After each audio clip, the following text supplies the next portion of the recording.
Alrighty, good afternoon, everyone. And it is the afternoon. It is 12:01. So we're going to wait just a minute or two to see if anyone else is going to pop on, and then we'll get started. Today, we'll have a lot of people streaming in live via YouTube to watch our session, our guest speaker. But today's going to be a really exciting day as we talk about the business model canvas. So let's take an extra additional minute or two to make sure anyone else isn't popping on, and then we'll get started.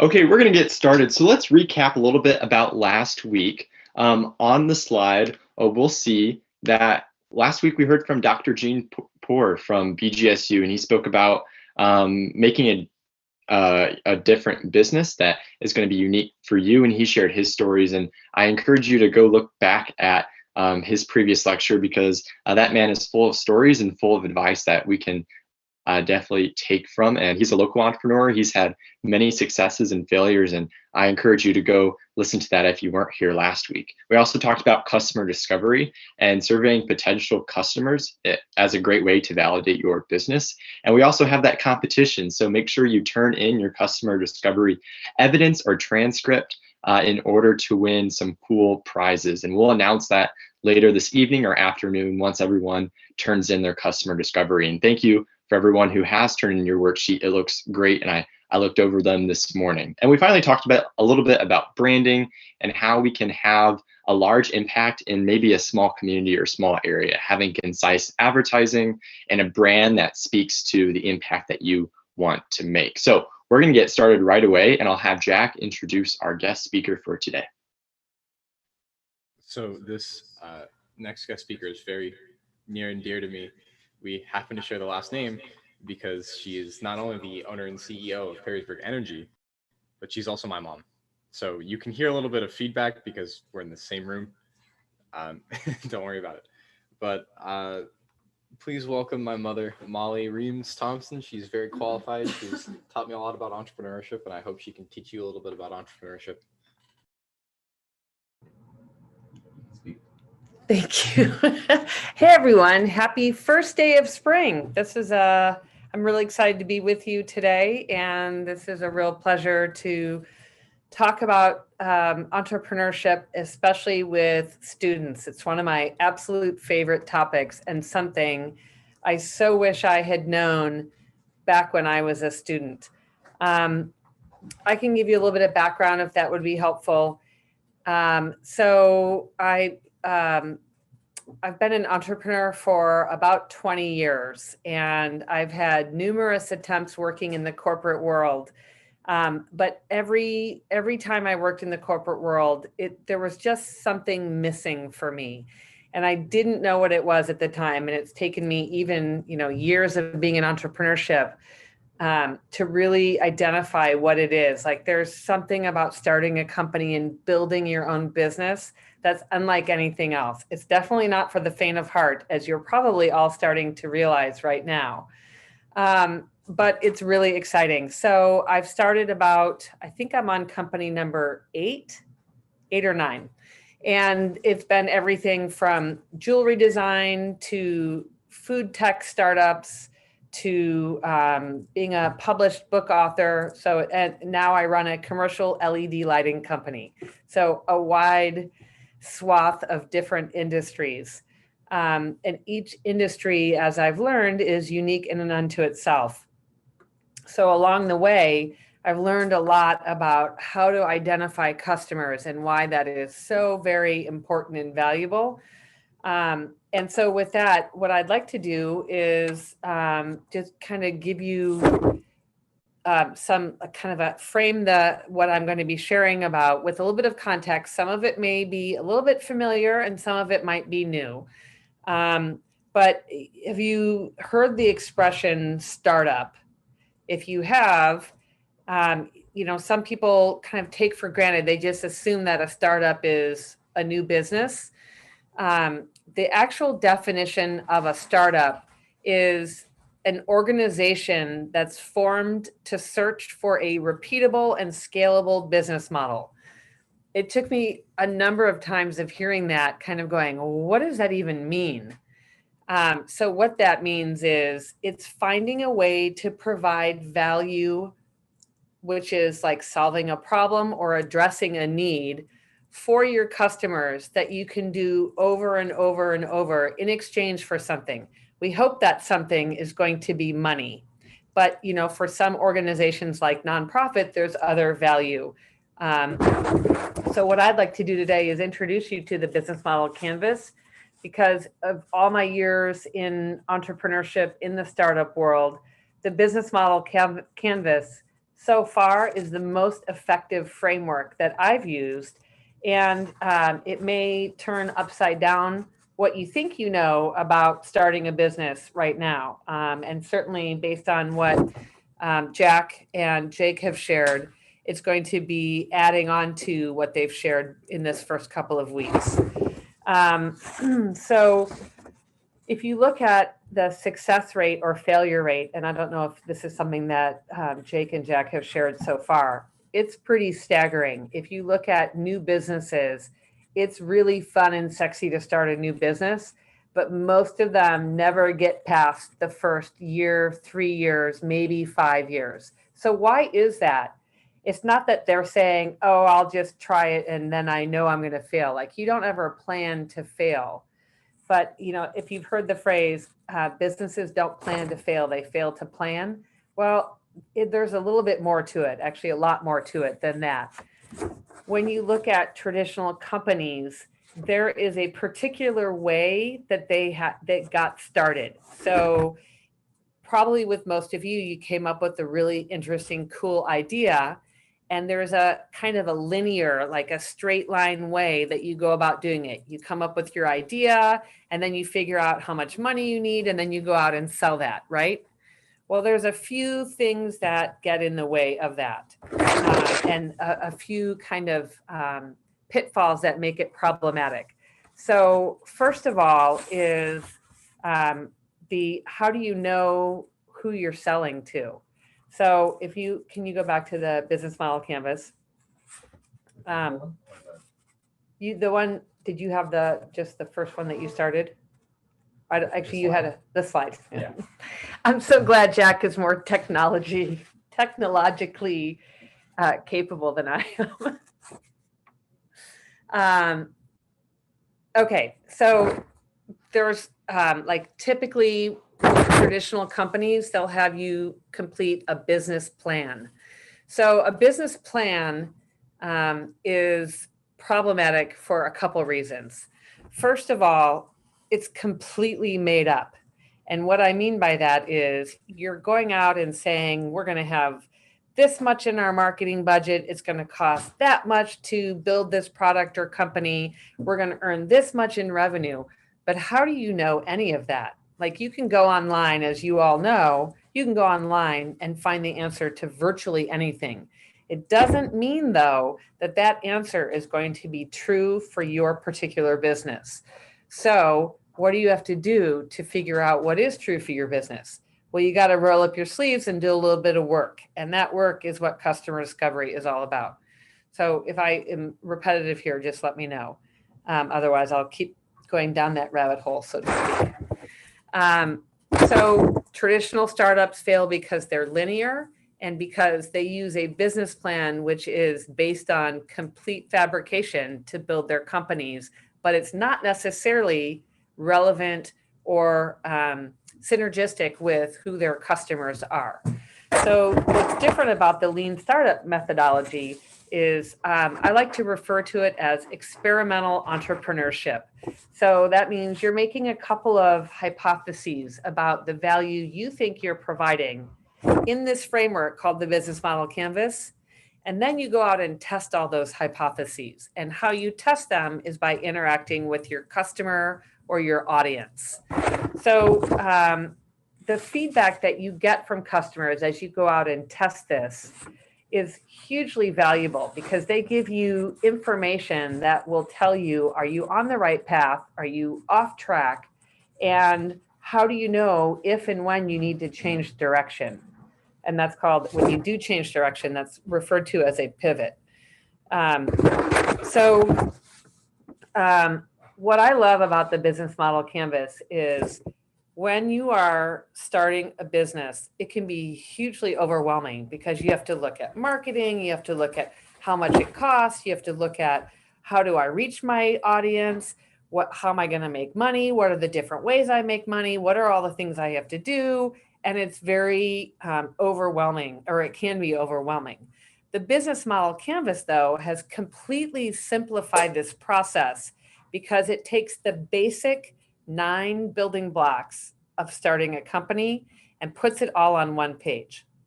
So you can further break that down. Those 9 building blocks, I'll just summarize them here into basically 4 different areas. Yeah, you can do that. Okay, so I also, I like it. I like this for a number of reasons. First of all, 1 page is way better than 35 or more pages. I've written business plans that have been up to 70 pages, and they're a nightmare. And typically what happens is you write a business plan, and then it just sits there as basically a big, huge paperweight. 1 page is a lot more effective, because you can constantly change it and update it, which is exactly what you should be doing. So instead of being static and being a 50 or 70 page document, it's 1 page that you can refer to over and over, and you should be that you update all the time. So if you look in the very middle of this, you'll see where it says value propositions. That is like square one. That's where you start, because that's where you determine, that's like the baseline of, I've got this product or service, and I think it's going to provide this value. Like, what problem is it solving, and what need is it addressing? And then you start to go to the right side of the business model canvas, where you then say, okay, so for whom am I providing all this value? Who's my customer? And that's what you have delved into a little bit up to this point. So you can look at, let me zoom back out for just a second and say, you can look at the business model canvas as a way to basically diagram how your company is going to create value for itself and for its customers. So if you look at the value you provide, which is the value proposition, that's 1 major area. Then if you look at the right side of the canvas, customer relationships, the segments and channels, that's the offer. That's the customer. So for whom are you providing this value, and in what ways are you providing it? And we'll get into more of this as we go forward, but just to give you an overview, then you move over to the left. How is the business set up? Like, who are the people that you need, or the types of people or the organizations that you need to be involved with that are going to help you function effectively as a company? And then if you look at the very bottom of it, that's where the finance comes into play. So what are all the costs of building a company? And then what are all the ways that you can make money off of this? So, and the costs is, that includes things like not only the expenses, but like do you need to hire people? Do you need a team? Do you have to have a website? How do you interact with people, and how do you have to outsource that? And either way, like, are you going to host your website in-house? Do you have someone you're going to pay to do that? Are you going to go to like a WordPress site and do that? So there's all of that. But this, you can imagine, to see it all in one place, you get to check in like on a moment by moment basis. Okay, so each of these squares or blocks contains a series of hypotheses that you need to test. So the experimental entrepreneurship part of this, to me, is sort of the fun of it, because instead of making it overwhelming and looking at, I have to do this, then this, then this, then this, you can take a look at each block individually to kind of assess, well, how am I doing? What's the value I'm providing? And how do I know that it's valuable to the people that I say are my customers? So let me get into now the customer discovery. And I will go through the whole canvas, but I think the most effective way to focus on this is to really focus on the customer discovery from possibly a different slant from what you have discussed previously. So the customer discovery is your audience or audiences for whom you provide value. But it's not about you or your idea. It's about solving a problem or addressing a need that other people have. So you can have the coolest idea in the history of the universe, but if it doesn't solve a problem for people, then chances are they will be less inclined to buy it, or they won't pay what you need them to pay to make it a viable company. Is there a way to ask questions or to check in with people? Yeah. Okay, so if you have questions, please feel free to do so. Oh, that's exactly what you put in the chat. Okay, good. Okay, so in the customer discovery section of it, like I said, you've got a value or a value proposition, like something that you think you want to offer. The traditional way is to go out and sell your idea. But the pitfall with that, the problem with that is you can sell your idea, but it's way more valuable to get information from your prospective customers to find out, like, what are the things that keep them up at night? What are the things that are challenging for them? What are the obstacles that they encounter on a day-by-day basis? Because if they're saying something that is completely not related to what you think you're providing, that is really good information for you, because then you can consider, is this something that I need to refine? Do I need to make some changes to my model? Or am I asking the wrong people? Because that could be also viable. So do you have any examples of is there... Fill that one. Yeah, or someone who has shared a little bit about their ideas. Yes, but they're not here. Okay, good. Then I won't do that today. So, well, I can just tell you from my own experience. So currently, like I said, I run a commercial LED lighting company. So at first, we have focused on manufacturing companies because we knew that a lot of the people in those manufacturing companies were working in these buildings that were really, really old buildings, and they had terrible light. So that was a great way. That was, we identified that because we talked to dozens of people and started asking them, what are the things that you are challenged with? Instead of just going out and saying, hey, do you want to buy lights? We started investigating, hey, you work on the floor of a plant. How does your workday go? What are the things that are constantly coming up for you?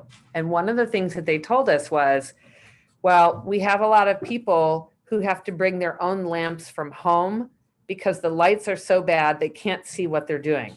Well, in a manufacturing company, that's not good news. It's good news for us as a seller, but for them, that makes it challenging, because not only does that present a safety issue if they can't see what they're doing, but with the old technology, it also costs a lot of money. And we built up a whole case for the issues that they would encounter. And we got that case because we asked them questions. Now, it's very tempting to go out and sell, but it's going to be far more valuable, not only in the short term, but in the long run, if you find out what problem you're solving for them. So with that in mind, we found out the lighting was horrible. They were paying a huge amount on electricity because they had this outdated technology. And that enabled us to then make a business case to the people who are the decision makers in these companies to come in and save them a lot of money, provide a safer environment.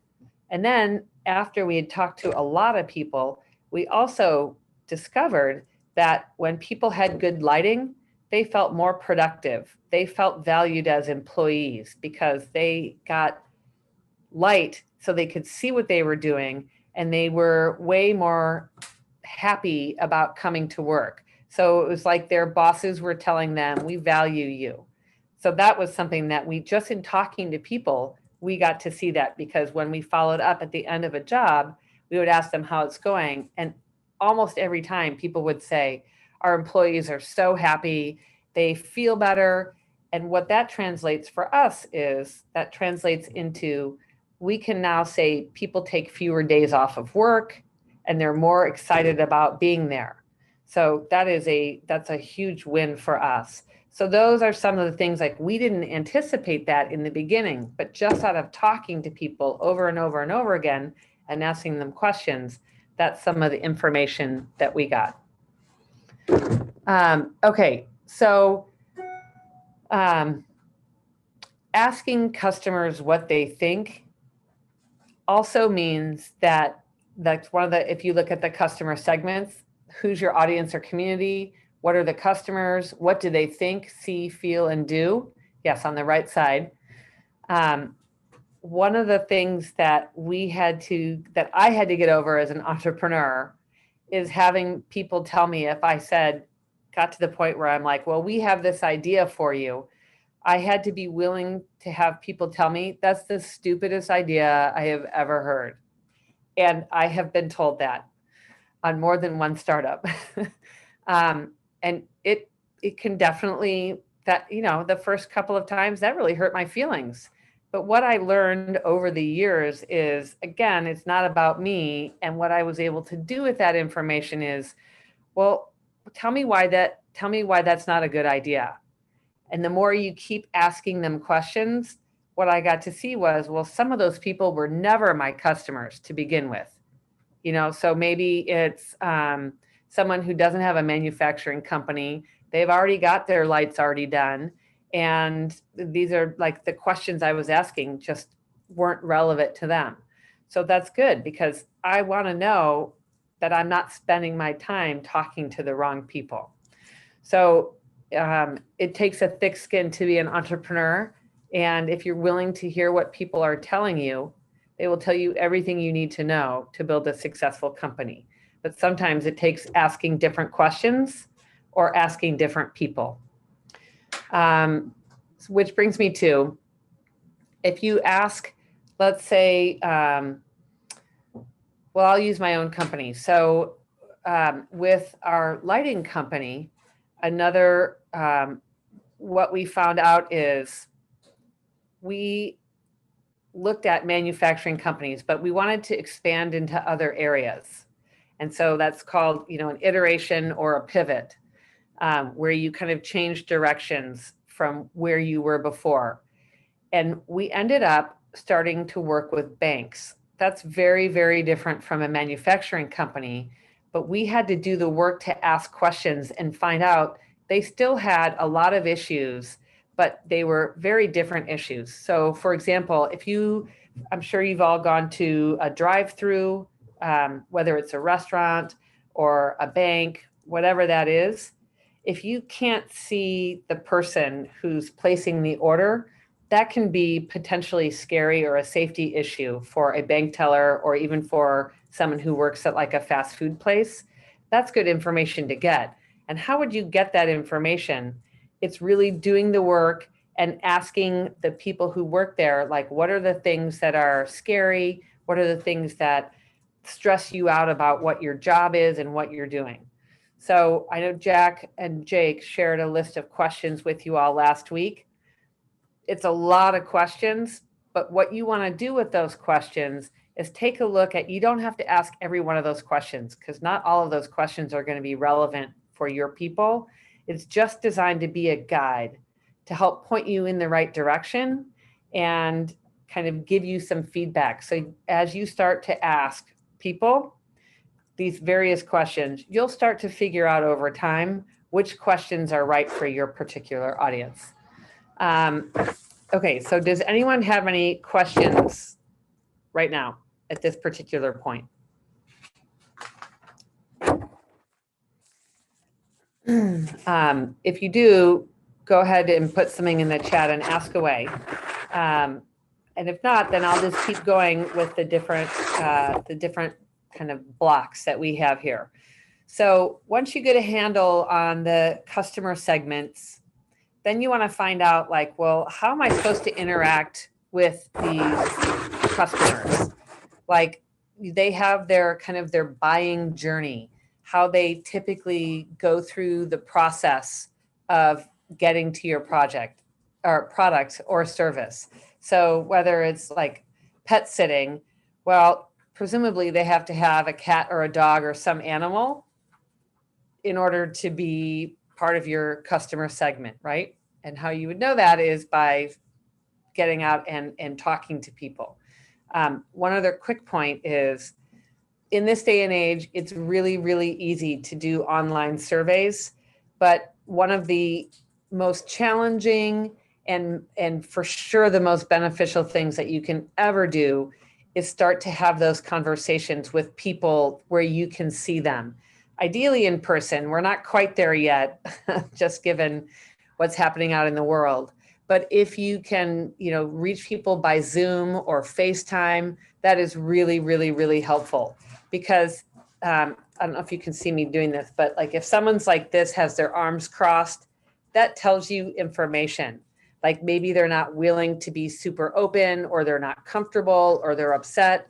But if they lean into it and they get really excited and animated, that's also great information, because that tells you like you're onto something. When you're with your friends and you get really excited about something and you lean in and are talking with each other, those are some of the cues that you want to see. Just like if you are upset with someone, you kind of turn away, cross your arms like that. So you start to pay attention to that. And as you go on, you want to track all of this information as well.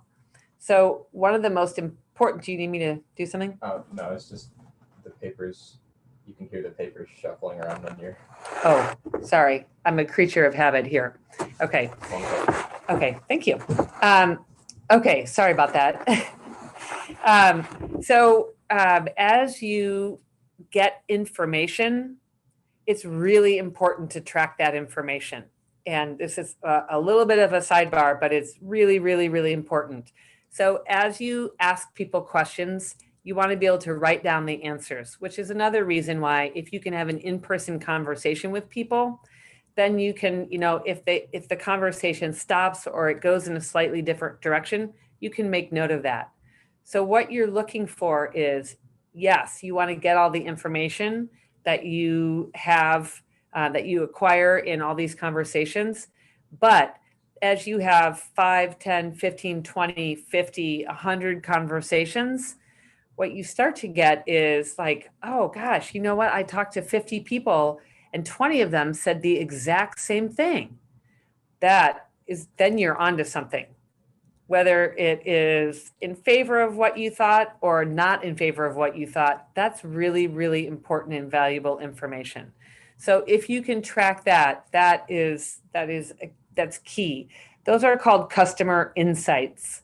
So it's important to track the number of people you talk to, what they're saying, and then over time, what are the things that people keep saying? And that's a great way to measure, are you on track or are you not on track? So the audience relationships or the customer relationships, those are the people who know you, or at least like they feel like they know you. Maybe you've met them at events or workshops or, through other different modes. So what is that? What do they expect from you as an entrepreneur? And Like, how do you know? How are they integrated with the rest of the business model? So you want to be asking, like, do you, I'll give you another completely different example. So if you are connecting with people, especially a lot of you probably interact on social media, and if you're sending emails out all the time, but you're sending emails to people who never read emails, is that going to be particularly effective? Probably not.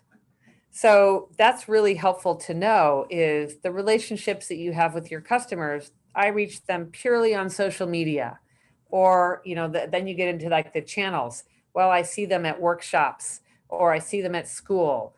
Like, how do you see them? Which ones work best? Well, you find out which ones work best simply by asking them, like, where do you get your information? If you are doing pet sitting, does it make sense to advertise in a local newspaper, or does it make sense to do Facebook ads? It really depends on how your audience gets their information, how they consume it, and do they just kind of mindlessly scroll through it? Are they interested in like ads? Is that something that appeals to them or not? So and you want to ask them, like, what's the best way to follow up with you? And really just doing like simple things like this is really, really valuable, because what you want to be finding out is what I'm doing working? Because if it's not working, then that's going to be problematic in and of itself right there. So with that, that's a kind of an overview of the whole customer side of the business model canvas.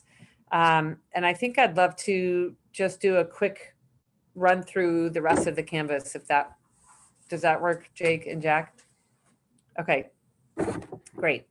So now that we've had a little kind of a taster and interaction, if you will, with our customers, let's move to the left side of the canvas, which is really focusing on kind of the infrastructure of the startup. So who are the people, the partners, the organizations that we absolutely need to be interacting with? That's what we call the key partners. So we want to be interacting with other people strategically or in the most effective way, so that it allows us to carry out the key activities. And then we want to make the most use of our key resources, which is like, what are the things that we do really, really well? So I'll go back to the examples of like key partners for us, for the commercial LED lighting company, is people I know who work at these banks, for example.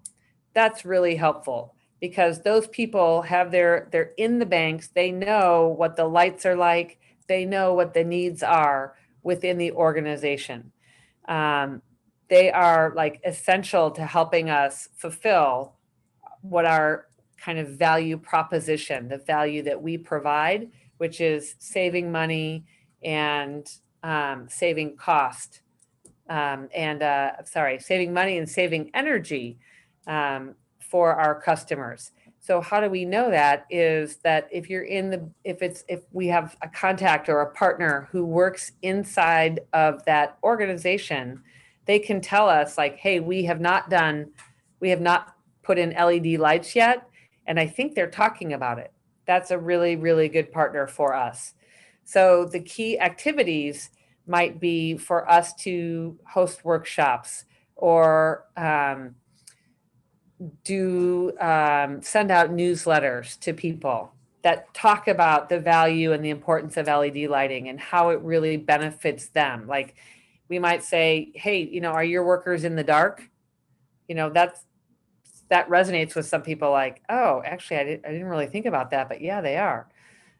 So focusing on like, we provide safety, we provide, energy savings, cost savings, value, like that. And then the key resources for us, it's like, what are the biggest strengths? So for our business, it was my personal network. So a large part, and I would say initially, as you go out into the world, that may be also true for you, where you know certain people who would be inclined to use your product or your services. Don't underestimate that, because the people that you know can be very, very helpful in helping you to accomplish and fulfill on the value that you provide for your audience. So probably 85% of the business that we have gotten so far with the commercial LED lighting company have just come from people I know. So I had a bunch of contacts at banks. I've had a bunch of contacts of people who, if they didn't work at a manufacturing company, they knew people who did.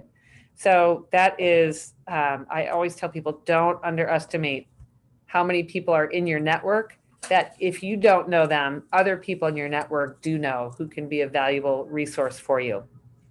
So that is the kind of the infrastructure of the company. And so now notice, with a traditional like business, when you have your idea and you do a business plan, one of the first things you do is how much does it cost to make, and how much money am I going to make?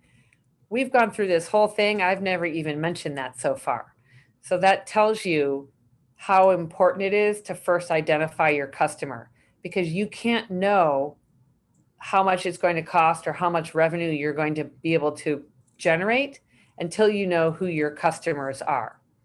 So with that, if you look at the cost structure building block, so what are the most important costs that you have? So if you have to lease a building, that would be a big cost. If you have to hire people, that's a big cost. And if you have like a website and there are costs there, who do you need to bring onto your team? Who do you need to work with in order to help your business run? So you've got like if you rent a space, you will probably have to pay for the light and the utilities. That's another cost. So it's really, really helpful to list all of these things, because then you can start to say, okay, which one of these are really expensive? Are there ways that I can cut costs without infringing on or damaging or hurting how I deliver the value that I provide? And then if you look over to the right side on the revenue stream, how does the business earn revenue from the value proposition? What is revenue? Oh, revenue is how does the business make money? So, and it's not just how it makes money, but how does the business make money by providing the value proposition? So all roads in this business model canvas lead back to the value proposition. So how does the value that you provide for people, how does that allow you to make money? And revenue might also be like what intrinsic value do you get from selling your product or service? So it could be financial or non-financial. So without spending too much time on this, because initially, obviously, if you're generating value, you hopefully are going to be generating money. But it could be that someone says, I really like what you're doing. I don't really need your, let's say pet sitting service because I don't have any animals, but I do own, the local newspaper, and I'd be willing to do an ad for you for free just because I think pet sitting is a really cool idea. That could be non-financial, where you get value. That's earned value that you're getting, and you can assign it how much that's worth, but it's not necessarily money that's coming in. So it's in the revenue streams. You're also looking at, for what value are customers willing to pay? Like, do they currently use something similar to what you're providing? And what do they pay? And is there a way that they would prefer to pay? So this happened to me recently, where I made a purchase somewhere, and I know I'm going to be making more purchases, but they only take checks. And I made a purchase using my credit card, because for that account, I don't even have a checkbook. So that's good information, right? Like if you want to use Venmo instead of cash, that's all good information from a revenue standpoint. That's great information to find, like how people want to pay, how do they prefer to pay, and how much of your overall business, like how much money are you going to be making, and then compare that to how much you have to spend in order to get your business up and going. So that's a very brief overview, but I will share one more kind of piece of the pie, if you will. So one of the things that just in my travels of working with dozens, if not hundreds of entrepreneurs is what I refer to as above and below the lines. So this is a neat and tidy package, the business model canvas with these 9 building blocks. But I think it's also important, and I touched on one of these, but the other one is the vision. Like, where do you see your business in, 1 year, 3 years, 5 years? And having those overall, like what is that going to look like? What will it look like? And then below the line is like, what are you measuring? Because the more you measure, at least at the start, the more helpful that's going to be to you. Because then you'll start to look at, okay, well, I don't really need to measure for like a pet sitting business if people put socks on their pets. Like maybe that was interesting and fun at first, but it's not really going to make a big difference in having me make money. So really starting to figure out what are the things that are most important for you to measure. So with that is a very kind of top level overview of the business model canvas. Are there any questions, or is there anything that I missed? I think you covered it pretty spot on. I have a quick question. Goody. And what was the biggest challenge or struggle when you're thinking personally about your many enterprises and ventures, when thinking through the BMC? Was there a specific section that you think is most important, or that needs to be considered a lot more than others? Yes, that's a really good question. It took me a long time to get my head around the value proposition, not really the value proposition, because I've always been pretty clear about what value I provide, but the customer segments to me was really challenging. And I think the reason that was so challenging for me is because I've spent, prior to becoming an entrepreneur, I spent many years in sales and marketing. So for me, it was all about the spin. How do I sell something? How do I talk somebody into buying something? And this is not that. This is about finding out the value, and it's turning everything that I knew on its ear, like kind of upside down, and going out and not selling to people, but going out and asking them questions, like finding out from them what was most important. So hands down, customer segment and customer discovery for me is absolutely the most important. And then through the course of it all, as I said, I've had people say that's the stupidest idea I've ever heard. And the first startup right out of the gate was becoming a published book author. And we started that process in January of 2000. And some of my family members were among the people who said, that's the dumbest idea I've ever heard. So you have to be willing to say, okay, are those the people that I really want to reach? And at the end of the day, what we found out was no, they weren't. And then when we actually became published by one of the major publishers, those same people were like, this is the coolest thing ever. But I had to be willing to let that go and know that that was not my target audience. That was not my customer segment. But that was like that, your own family and friends telling you it's a dumb idea. That's really hard to hear. But it was, so customer segments, hands down, is the most important segment for me, because you have to be willing to get out of your own way and take the information that people are giving you and use that without thinking that it has anything to do with you. It's all about what are they willing to buy? What's important to them? Does that help? Yes, very much so. Okay. And I think a good activity to do right now. Oh, good activity right now to do is to kind of just go through the business model canvas and fill one out, just as an example. Okay. So I guess a good business we could try that with. Excuse me, I have to move my laptop. Let's get my keyboard.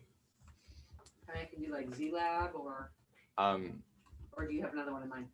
I mean, I think it'd be funny if we filled one out for a fast food company, because that's a model everyone can kind of understand.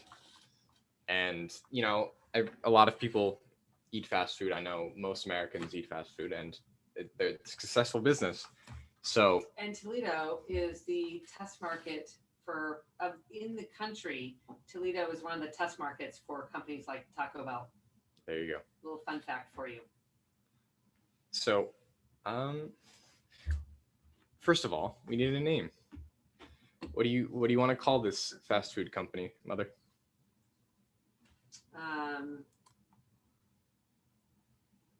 Grits and Bits. Grits and Bits. All right. You don't really need to fill out the date. It's not. Oh, you don't actually, get it. let me just speak to that for a minute. Oh. So, on the top of this, these are just, that's how I created this. You can go online and find these everywhere. I found this one a long time ago. It works because the top right corner where it says version, that is a really, really, really useful thing. And what's beautiful about the business model canvas is that, as I shared briefly earlier, is this is something you want to update. So as you talk to people and get more information, you want to save the version you currently have and create a new version that you can continuously update. That's why you have version A, version B, version C, or you can number them or do it however really lights you up. It doesn't matter. But what matters is keeping track of your iterations, because you can see the progress that you've made from one version to another. And at some point, there have been a couple of the startups I've worked with where we have gone back to the first version because we just didn't ask the right questions, or we found out completely new information over time that had us then go back and revisit the first version and realize we were actually on the right track from the beginning, now that we've had this new information that we could put into it. So the date doesn't necessarily matter, for today, but in general, it's very useful to have those little tidbits of information. All right, so. I had a feeling I'd get commented on that. You know me well. Okay, so. Grits and Bits. Grits and Bits. So how do you want to do this? Are you interviewing me or am I interviewing you? I'm going to interview you. Oh, You're the good. guest speaker after all. Okay, good. Right on. So do I own Grits and Bits? You do own Grits and Bits. Sweet. Okay, good. So the first question is, what needs or problems are you trying to solve for your customers? Why does Grits and Bits matter? Okay. So what I have found is, because I already know that this area in Northwest Ohio is the test market for a large number of fast food companies, Taco Bell being one of them, I have paid attention to all of the different types of restaurants. So we've got like Lebanese food, like the Beirut, we've got Taco Bell, we've got, of course, like McDonald's and Burger King, we've got Chick-fil-A, we've got Chipotle, which is Mexican food, but no one offers grits, which is like Southern fried cooking. And that to me was a big opportunity. So that's the value I provide, is when people just need that greasy grits, heavy Southern comfort food, that's what I provide.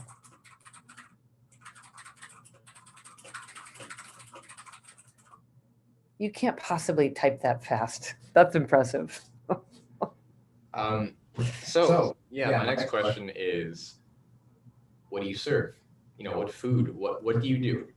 We serve the very best of Southern and kind of comfort down home style country food. So it's like anything fried. That's our specialty. Although I don't know if grits are fried, but maybe today they are.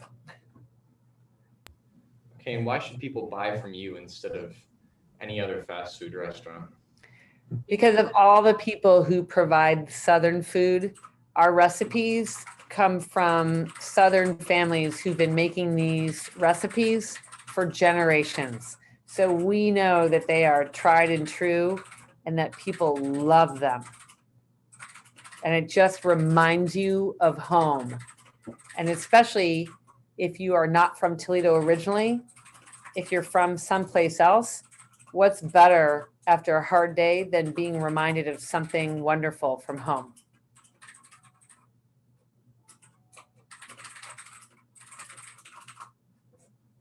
All right, so at this point, we have kind of a good idea of what Grits and Bits is all about.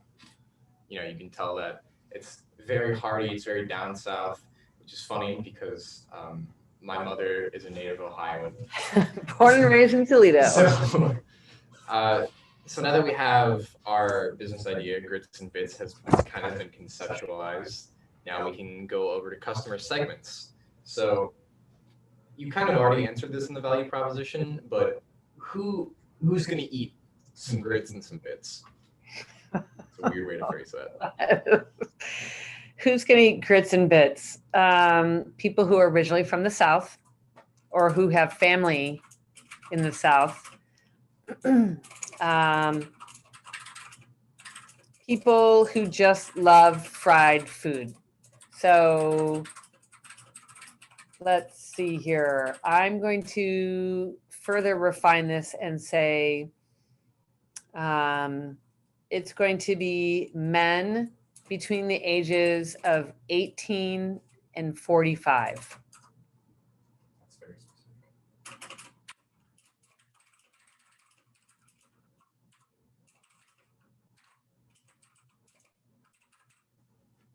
And women between the ages of 35 and 54.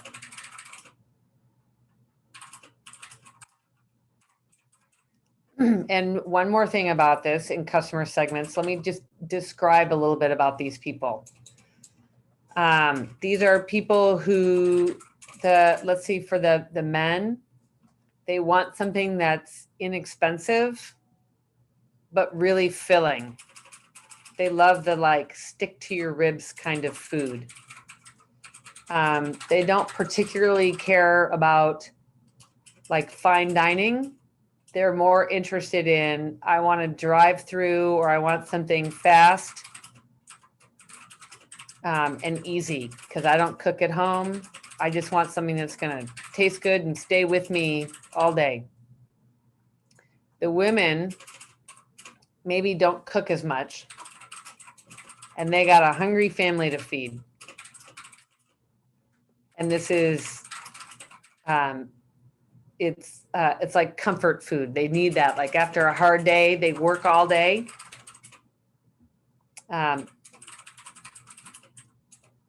And they're looking for an easy way to put dinner on the table.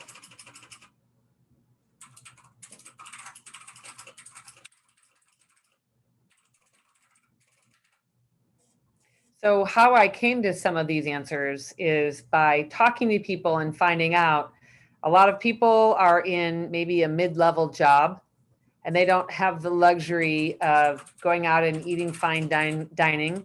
And not only that, but they probably didn't grow up in that environment.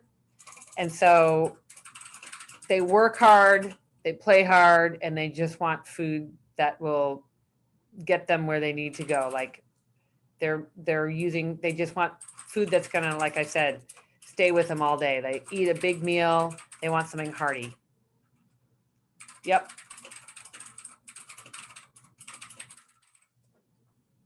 Okay, perfect.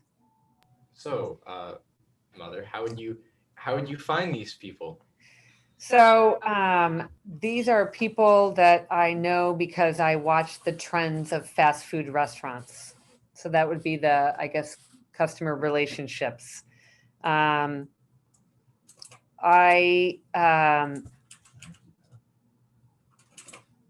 Let's see here. So these are my neighbors.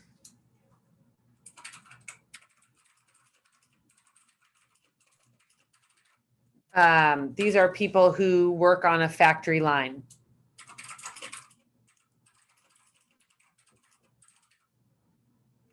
And I have gone to fast food restaurants and started looking at the types of people who, so I see them at other fast food, like fast casual or fast food places.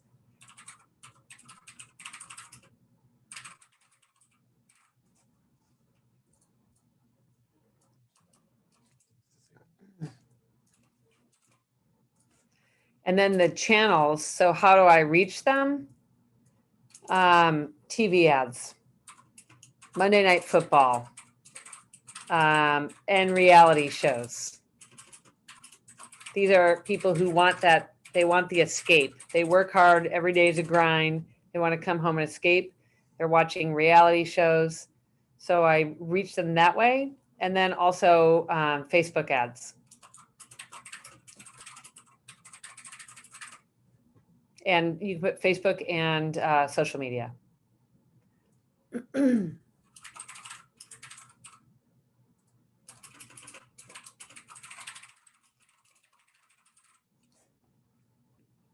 Oh, there's no direct way to format this. You can really format it however you want. I'm just putting it in little bullet points because Makes it easier to makes read. it easier to read. One other sidebar about filling out the business model canvas, especially for the value proposition, the goal is not to completely fill this up with words. The goal is to keep this as simple as you can. And you want to be kind of making your focus, at least initially, as narrow as you possibly can. So defining a very narrow audience, because then you can do that really, really well and do it over and over and over and over and over again. And then you can start to expand that out. I'll also add that the business model canvas is what we're going to be turning our slide deck into for the pitch competition. So each slide could be key partners, key activities, and you're not going to want to fill that slide with paragraphs upon paragraphs. You're going to want to fill the slide with a few points that you can expand on during your explanation. All right, let's move over to the left side. So what does Grits and Bits do? How do you interact with your customers? What do you do to deliver on your value proposition the most? Wait, which square are you in? Key activities. Oh, okay. What do we do? We've got the Signature item, I guess. What's your signature item? you mean like a food item? Southern fried grits. My daughter, Jack's sister, just in the other room was like, "Ooh, that sounds good."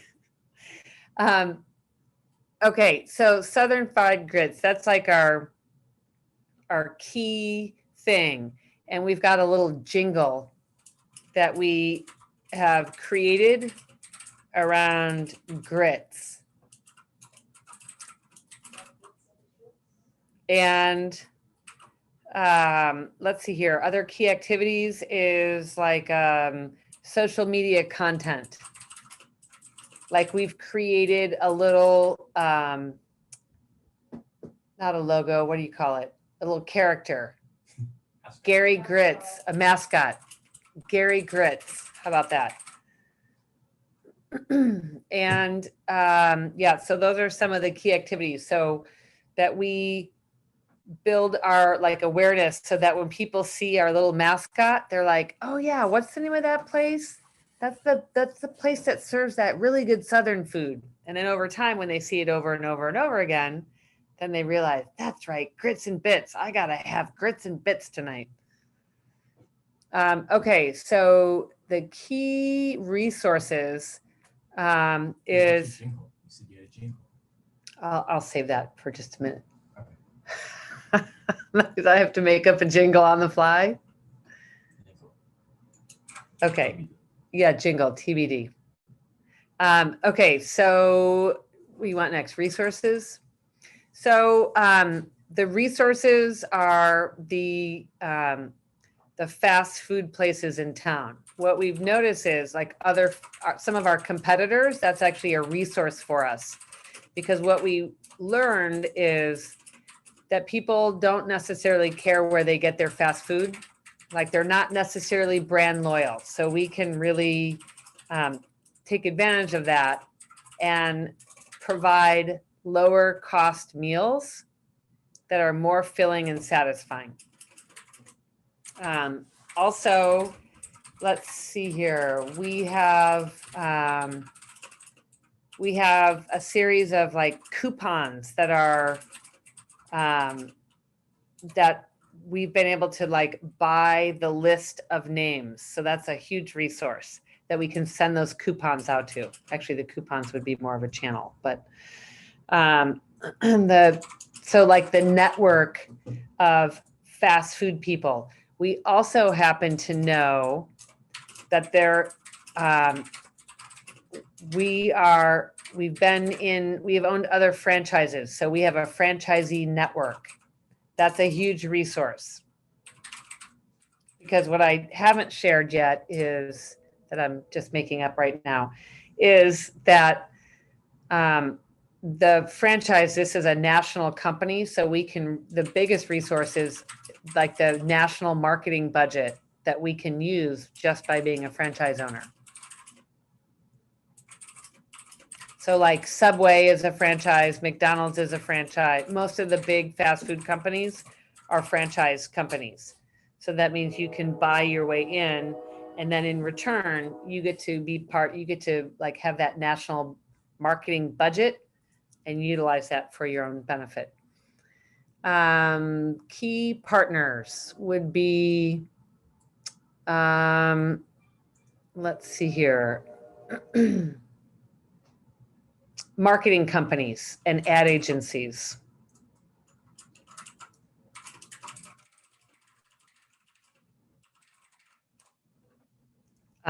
So that way we want to be working with like a marketing company or an ad agency, because then we don't have to do the advertising. We can outsource it. The lead generation, like list companies, there are tons of companies out there where you can buy a list of all of their, of a various category. Let's see here. What's another key partner is event companies. Like if we're going to have our mascot, Gary Grits, then the event company can help get us out to football events so we can see Gary Grits on the football field. Oh, okay. So another key activity, and this is another important point. As you start to build this out, it may prompt you to think of other activities or other areas where you can fill in on the business model canvas. That's good news. So it's not necessarily that you're going to go through each box and then be done. So as we're looking at key partners, I'm thinking of like, oh, that a key activity then would be sponsorship of high school sporting events, where all of the high school kids, like their parents are going to be at these events, and wow, wouldn't it be great after the game to take the kids out to Grits and Bits for a bite to eat?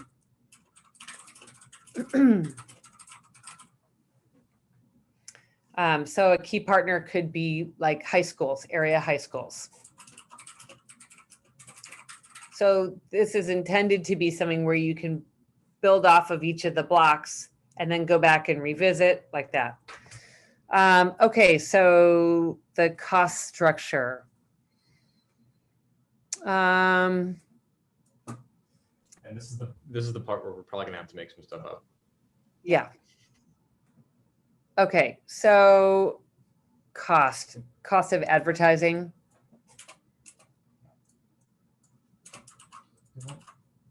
Oh, that's fine. The cost of hiring a team to work at the location. Rent. Marketing.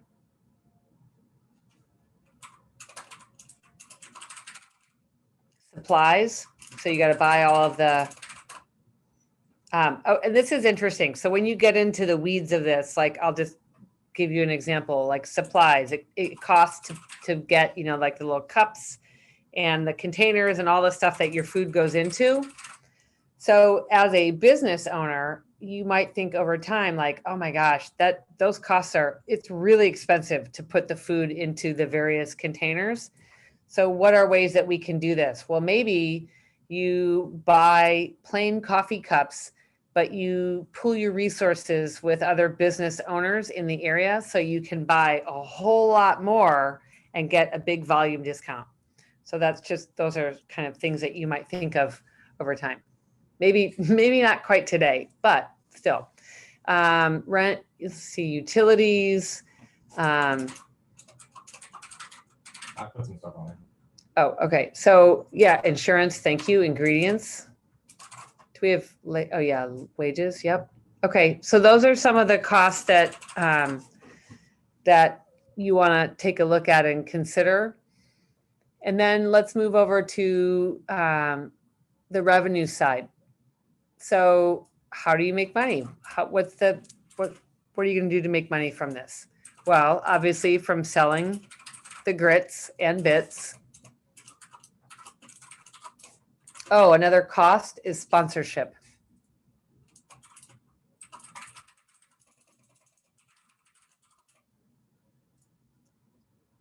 Selling product. Let's see here. Another way to earn money. Oh, here's a good one. This is like an indirect one that you might not think of. Let's say Gary Grits, the mascot, is really, really popular. You can turn him into little plushie dolls and sell them. Or do like a giveaway with the food, like when you get a Happy Meal. You could, let's see, you could earn money from like events. Even if you are paying for an event, but then people come in and do like, a raffle, whereas $20 and you can get 10 raffle tickets or something like that. So different kinds of events. So you want to look at all the ways, like the obvious ways to make money, which is selling your product. But then what are other ways that you can earn revenue based on the value proposition? So that is a completed business model canvas. And your goal is that when you go out and talk to people, you want to be proving this out. Like, yes, the women 35 to 54 is definitely a primary customer, but maybe the men aren't so much as you go out and talk to them, because maybe what you learn when you talk to people is the women are the ones who go out and buy dinner more often than not. So maybe that should be your kind of primary audience, but those are things that you learn over time. And like below the lines, if you look at the metrics, the conversations, like the number of conversations you have with people, that's something good to track. And what are the things that keep coming up in those conversations, where that's where you find out, well, actually the men aren't the ones after work, they're just done, they just want to go home, and the women who are the ones who are going out and buying the meals, for example. So that's some of the information that you want to be tracking. And that's our business model canvas. It didn't take too long. It's not a 40-page business plan. And we now have a business plan written for our Grits and Bits business. We have a question in the comments, the chat. He asks, for your LED lighting business, do you know what is the age demographic of your buyers? Yeah, so that's a good question. Age is not because we sell commercially. We're looking more at the profile of like facilities manager or like the decision maker. So, What's commercial? oh, commercial means that we sell to businesses. So we don't sell to individuals. So we're selling to the manufacturing companies. So so let's see here. For the bankers, our age demographic is probably mid to late 40s. The decision maker is probably a manager or a vice president level, and he's responsible for the bottom line of the company. So he has a vested interest in saving money as well as protecting the safety of his employees. So we actually did a customer segment and called it, I like to give names to them, like a persona. So ours was Bob the Banker. And it's interesting because what we found out during that process was that initially we thought it was the person who manages the facilities and who is the guy who goes out and changes the lights. But what we found out was he's not actually the decision maker. The manager or the VP or the controller or the like chief financial officer, that is the decision maker. So that was a big kind of an aha moment for us, because those are two very different conversations. Because the facilities person was someone that they were all over it. They loved what we were doing and just were like a yes, they wanted to buy. But it took way longer for us to get through that sales process. And that's because we were focused on them as the primary buyer. But that's when we found out that it was actually Bob the Banker, who's a little bit older and fits that other demographic. So that's an excellent question. Thank you. Sorry, my computer mouse just died, so I was replacing the batteries. If you have any more questions, feel free to put them in the chat. But at this time, also Jake says goodbye to everyone. He's sorry he had another thing pop up. But at this time, we're going to have everyone go into breakout rooms and fill out the business model canvas. My mom will come around. I won't call her Molly because that's weird. My mother will go around. But you can. I'm not going to. Oh, you can. You can. Everyone. Yeah. She'll go around and check in on you, ask you questions because she is very curious as to what everyone is doing. Excuse me for a moment. Okay, I revived my mouse, so I'll open those breakout rooms in just a moment. But again, feel free to let me know if you have any questions.